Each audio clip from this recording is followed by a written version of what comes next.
Good morning class 12th। कल हमने आपका चैप्टर 4 रिप्रोडक्टिव हेल्थ का इंट्रोडक्शन डिस्कस किया था। आज हम बात करने वाले हैं population explosion and birth control, कि किस तरह से पॉपुलेशन का एक विस्फोट होता था और किस तरह से बर्थ को कंट्रोल किया जाता था। लास्ट सेंचुरी में जो ऑलराउंड डेवलपमेंट था हर एक फील्ड में हुआ है और जिसको देखा भी गया है सिग्निफिकेंटली, जिसने लोगों की लाइफ की क्वालिटी को भी इम्प्रूव किया है। इसके ही साथ साथ जो हेल्थ फैसिलिटीज़ हैं वो भी बढ़ाई गई, जिससे लोगों की रहने की कंडीशन भी सुधरी और इससे एक विस्फोट जो आया वो आया पॉपुलेशन की ग्रोथ पर।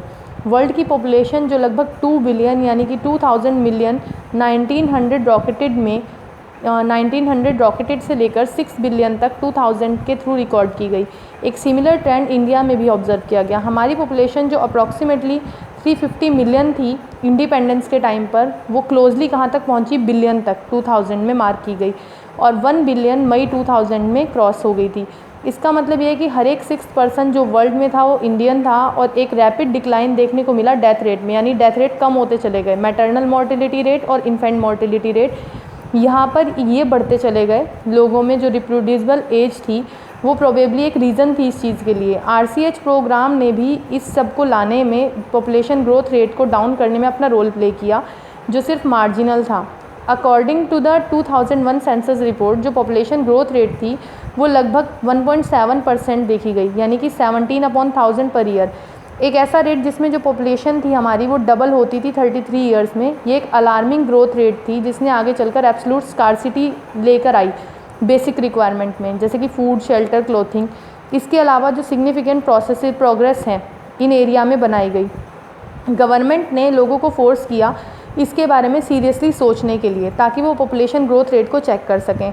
जो मोस्ट इम्पॉर्टेंट स्टेप इसमें आया वो था कि इस प्रॉब्लम के लिए छोटी छोटी फैमिलीज़ को मोटिवेट करना, उन्हें अलग अलग कॉन्ट्रासेप्टिव मेथड बताना, उनका यूज़ बताना। इसके साथ साथ मीडिया पर एडवर्टाइजमेंट करना, पोस्टर या बिल्स वगैरह के थ्रू।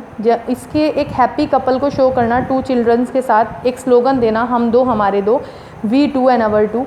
कई कपल्स मोस्टली जो यंग हैं, अर्बन हैं, वर्किंग वंस हैं, उनमें इवन अडॉप्ट करना एक चाइल्ड नॉर्म को लगाया गया। जो स्टैच्यूटरी रेजिंग थी वो थी मैरिजेबल एज की, जो फीमेल्स में 18 ईयर्स दी गई और मेल्स के लिए 21 ईयर्स। ये जो इंसेंटिव्स थे ये कपल्स को छोटी फैमिलीज़ मतलब बनाने के लिए बताए गए, कि जिसमें आप यहाँ पर 2 का मीज़र्स लेकर चल सकें और इस प्रॉब्लम के साथ टैकल कर सकें। अब हम यहाँ डिस्क्राइब करने वाले हैं कुछ कॉमनली यूज कॉन्ट्रासेप्टिव मेथड के बारे में, जिन्होंने हेल्प की थी अनवांटेड प्रेगनेंसीज़ को रोकने के लिए। एक आइडियल कॉन्ट्रासेप्टिव यहाँ पर जो ऐसा होता है जो कि यूज़र फ्रेंडली हो, ईजिली अवेलेबल हो, इफ़ेक्टिव हो और रिवर्सिबल हो, जिसका कोई साइड इफ़ेक्ट ना हो। It also should in no way interfere with the sexual drive. इसका सेक्सुअल ड्राइव के साथ कोई इंटरफेयर नहीं होना चाहिए, ना डिज़ायर के साथ होना चाहिए, ना यूज़र के सेक्सुअल एक्ट के साथ होना चाहिए। एक वाइड रेंज कॉन्ट्रासेप्टिव मेथड्स की प्रेजेंटली अवेलेबल थी, जिसको ब्रॉडली ग्रुप किया जा सकता था कुछ कैटेगरीज़ में, जैसे कि नेचुरल और traditional barriers, IUDs, oral contraceptive, injectables, implants and surgical method. Natural methods जो थे वो अवॉइड करने के चांसेस पर वर्क करते थे, कि ओवम और स्पर्म की मीटिंग को किस तरह से अवॉइड किया जाए।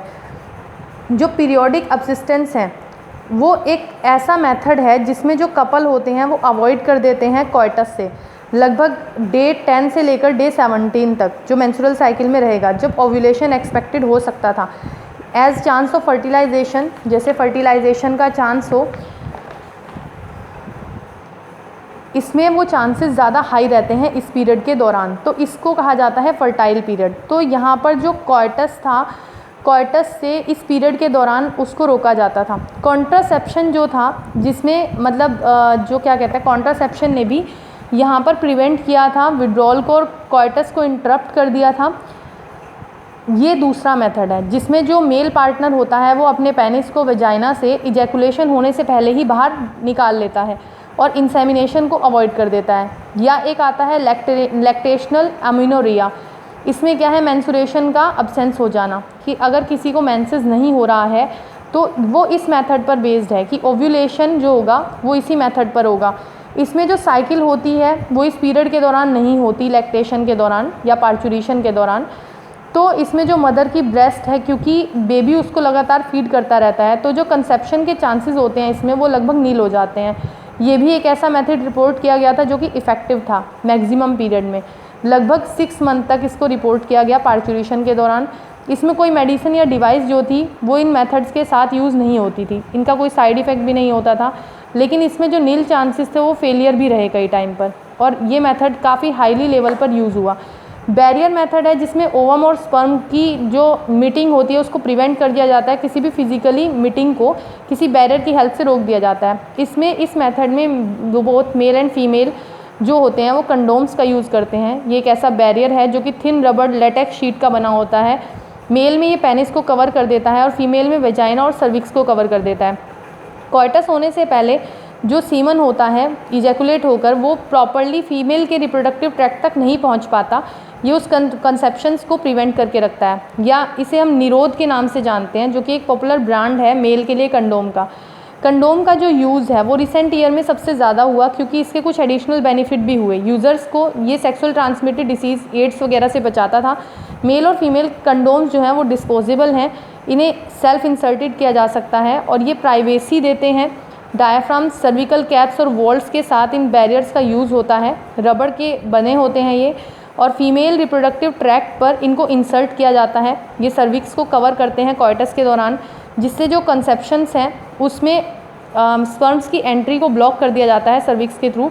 ये रीयूजेबल होते हैं, मतलब इन्हें दोबारा यूज़ किया जा सकता है। स्पर्मिसाइडल क्रीम्स, जेलीज, फॉर्म्स, इनका यूज़ भी इनके साथ किया जाता था एज अ बैरियर, जिससे कि यहाँ पर कॉन्ट्रासेप्टिव एफिशिएंसी जो है इनकी वो इंक्रीज़ हो जाए। अनदर इफेक्टिव और पॉपुलर मेथड है इसमें इंट्रायूट्राइन डिवाइस, आईयूडीज़। ये जो डिवाइस हैं ये डॉक्टर्स के थ्रू या एक्सपर्ट नर्सिस के थ्रू यूट्रस में लगाई जाती हैं, वेजाइना में। इन इंट्रायूट्राइन डिवाइसेस में प्रेजेंटली जो अवेलेबल हैं वो है नॉन मेडिकेटेड आईयूडीज़, यानी कि लिप्स लूप या copper releasing IUDs, copper T, CU7, multiload 375 and the hormone releasing IUDs जैसे कि प्रोजेस्टेरोन, LNG-20। आईयूडीज़ जो होती हैं वो फैगोसाइटोसिस यानी स्पर्म का जो फैगोसाइटोसिस है उसको इंक्रीज़ कर देती हैं यूट्रस के अंदर। जो कॉपर आयंस होते हैं वो स्पर्म की मोटेलिटी को रोक देते हैं और ये यहाँ पर स्पर्म की जो फर्टिलाइजिंग कैपेसिटी है उसको भी दबा देते हैं। जो हार्मोन आईयूडीज़ के थ्रू रिलीज़ होता है वो यूट्रस को अनसूटेबल बनाता है इम्प्लांटेशन के लिए और सर्विक्स को होस्टाइल कर देता है स्पर्म्स के लिए। आईयूडीज़ एक आइडल कॉन्ट्रासेप्टिव है फीमेल्स के लिए जो प्रेगनेंसी को डिले करना चाहते हैं या बेबी में स्पेस चाहते हैं। ये मोस्ट वाइडली एक्सेप्टेड मेथड है कॉन्ट्रासेप्शन का इंडिया में। कल हम इससे आगे का डिस्कस करेंगे। Thank you.